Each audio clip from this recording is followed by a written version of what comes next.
$7 million. That's the number every news outlet runs the week before the Super Bowl. 7 million for 30 seconds. And every year, people read that, do the quick math in their heads, and they think they understand what's happening. They don't. The 7 million is almost besides the point. It's the tip of something much larger. And the brands that actually win the Super Bowl figured that out a long time ago. By the end of this video, you're going to see the full number. And more importantly, why the smartest advertisers in the world consider the airtime spend the cheap part. Super Bowl advertising is its own genre. It didn't start that way. In 1967, the first Super Bowl charged roughly $37,500 to $42,500 for a 30-second spot, depending on whether you were buying on NBC or CBS. Both networks split the broadcast rights that first year. Nobody was writing think pieces about it. It was just football. But something happened over the next 2 decades. The game became a cultural event, and the ads became a part of that event. Apple's 1984 ad aired nationally once during Super Bowl XVIII after a limited local pre-airing, and it's still cited as one of the most influential commercials ever made. Not because of what it sold, because of what it meant. After that, brands started to understand, this isn't just a media buy. This is a stage. A stage where 100 million people are already paying attention, already primed for entertainment, and actively want to be impressed. That is genuinely rare in advertising. So the question stopped being, should we buy a Super Bowl spot? And became, how do we make our Super Bowl moment worth everything it's going to cost us?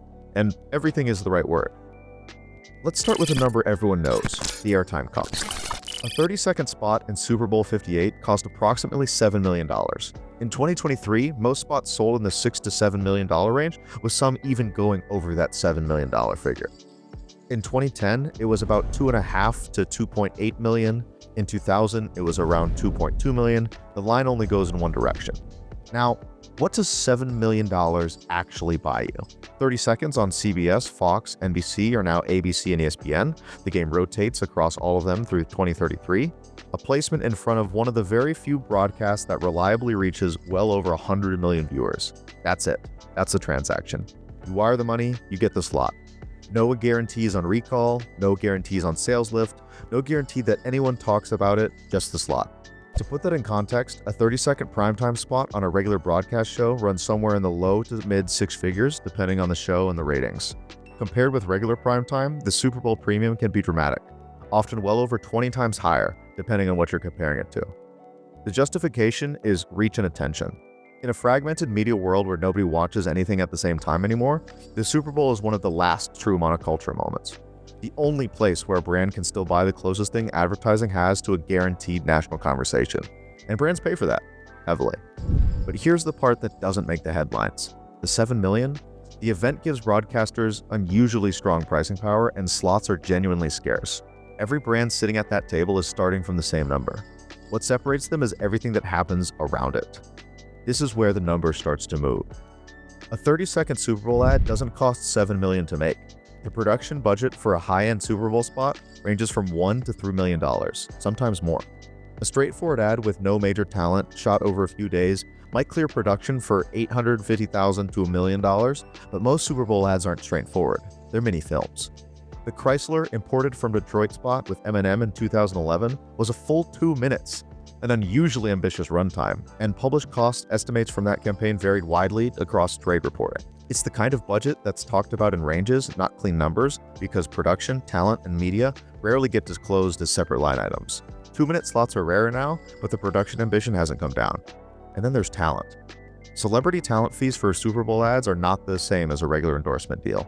You're paying for the right to use someone's face and name in one of the most watched moments of the year. A cameo appearance can run from the low to mid 6 figures. More recognizable names start at 7 figures.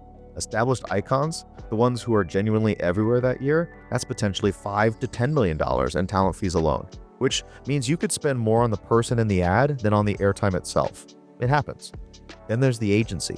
The creative agency that conceives and produces a Super Bowl campaign doesn't do it on their normal retainer.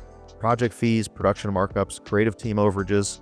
An integrated campaign from a top agency could add another $2 to $4 million depending on scope. Add it up conservatively. $7 million on airtime, $1.5 in production, $2 million in talent, $2 million in agency fees. You're at $12.5 million and you still haven't run a single social post yet. This is where the conversation shifts. Because every number so far has been about the ad. And the smartest brands figured out that the ad is not the campaign, it's the anchor. Think about what actually happens in the 2 weeks before the Super Bowl from a brand's perspective. The game airs once, but the conversation about the game runs for 10 to 14 days, and the brands that understand this don't wait for kickoff to start earning attention. The teaser drop is now its own media moment. Brands release 15 to 30-second previews of their Super Bowl spots sometimes 10 days before the game. Not because people need a preview, because it generates a news cycle. Ad Age covers it. Marketing Twitter covers it. Entertainment journalists who'd never normally write about a car commercial write about it because it's Super Bowl season and their editors want content. That coverage is free, but engineering it isn't. Here's how the embargo process actually works. A brand's PR team contacts journalists at major outlets, your ad ages, your fast companies, your entertainment desks at major newspapers, and offers them early access to the finished ad under embargo, meaning they can watch it, write about it, but can't publish it until the moment the ad airs. What that creates is a coordinated burst of coverage the second the commercial ends. The viewer sees the ad, picks up their phone, searches for it, and finds 20 articles already written about it. That's not an accident. That's a logistics operation that took weeks to coordinate, and it costs money. A robust pre-game PR campaign, pitching, placement, embargo, coordination, earned media strategy, runs another $500,000 to $2 million depending on the agency and the scope. And then there's social. And this is where a lot of brands either multiply their investment or waste it. Paid promotion of the ad itself, running it as a pre-roll on YouTube, as a sponsored post on Instagram, as a promoted video on TikTok before and after the game, can add another $1 to $3 million in media spend if you're serious about it. But the smarter play is what happens around the organic conversation. When a Super Bowl ad works, it generates user content. People react to it, parody it, stitch it. The brands that win are the ones who have a social team ready to respond in real time during the game, amplifying the conversation, replying to creators, keeping the moment alive past the final whistle. That's not a media buy, that's a staffing decision. And it requires having the right people in the room on Super Bowl Sunday, watching Twitter move in real time and making calls fast. Some brands take it further. Post-game retargeting campaigns built specifically around people who are served the ad during the broadcast. You watch the Budweiser spot during the third quarter. On Monday morning, you see a follow-up ad on Instagram that builds on the story. That's a separate media buy layered on top of the original. It extends the narrative and keeps the brand in front of a warm audience while recall is still high. Doritos built a content machine out of their Super Bowl spot for years through the Crash the Super Bowl contest, which turned their ad into a year-long audience participation platform. That's not a media buy, that's a product. Budweiser's Clydesdale ads don't just run on Super Bowl Sunday. They become the reference point for emotional advertising for the next 12 months. Apple's 1984 aired nationally once and has generated decades of earned coverage. One other example worth naming, Old Spice's "The Man Your Man Could Smell Like" became one of the defining marketing moments of Super Bowl weekend 2010, but it was not actually an in-game Super Bowl ad. It just launched online that weekend and moved to TV shortly after. It still generated the kind of attention most in-game ads never achieve, which in itself is a lesson about where real value gets created. When you look at the brands that actually win the Super Bowl advertising game, not in the USA Today ad meter, but in actual brand equity, recall metrics, and search lift, they've all figured out the same thing. The ad is not the destination. It's the start of the chain reaction.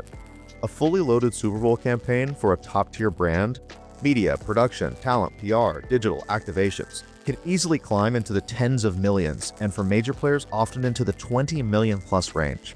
The $7 million in airtime is the ignition, the rest is the engine. We started with $7 million, a number that sounds enormous, and it is enormous.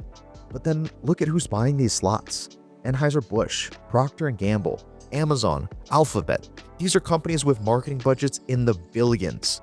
Procter & Gamble reported nearly $10 billion in advertising spent in 2024 alone.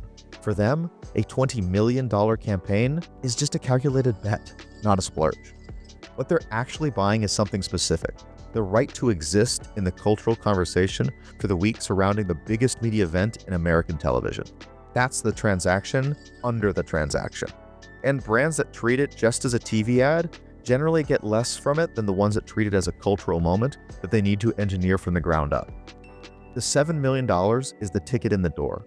What you do in the room is the whole game. If you found this useful, subscribing is the move. This channel exists to pull back the curtain on how brand money actually moves, and there's a lot more of it to cover. Next week, We're looking at how a single celebrity partnership deal gets structured, what talent actually gets, what the brand actually gets, what the contract says when things go sideways, and this one gets into some genuinely surprising territory.